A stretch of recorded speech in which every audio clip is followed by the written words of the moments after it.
ایک درد بھری رات اللہ کے روبرو بیٹھ کر گزر جائے تو زندگی کی باقی راتیں جاگ کر گزارنی نہیں پڑتی۔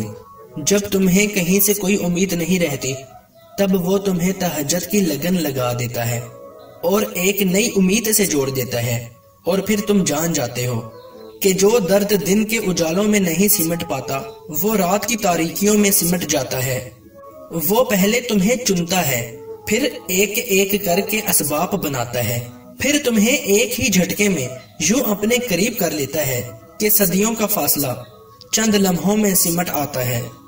واقعات، حادثات، حالات خود پیدا نہیں ہوتے بلکہ پیدا کیے جاتے ہیں۔ کسی کا زندگی میں آنا اور چلے جانا اتفاق نہیں ہوتا، ہر چیز میں وجہ مصلحت پوشیدہ ہے۔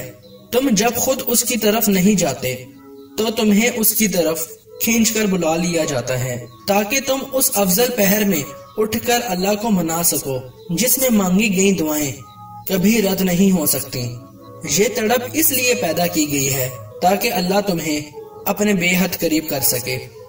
تمہیں کیا لگتا ہے جب رات سونے کے لیے بنائی گئی ہے اور ہر شخص سکون کی نیند سو رہا ہے تو تمہیں بلا وجہ ہی تڑپ اور محبت جگائے ہوئے ہے؟ نہیں، یہ تڑپ اللہ نے پیدا کی ہے۔ ہر چیز نصیب کا حصہ ہے، پھر چاہے وہ غم ہو یا خوشی ہو۔ ہم سوچتے ہیں کہ ہم خود اللہ کی جانب جاتے ہیں، حالانکہ ہمیں تو اس کی جانب بلایا جاتا ہے، کبھی گرا کر اور کبھی سنبھال کر۔ تم تہجد تک خود نہیں جاتے بلکہ تہجد کو تم تک لایا جاتا ہے۔ تم سجدوں کو نہیں چنتے بلکہ تمہیں سجدوں کے لیے چنا جاتا ہے۔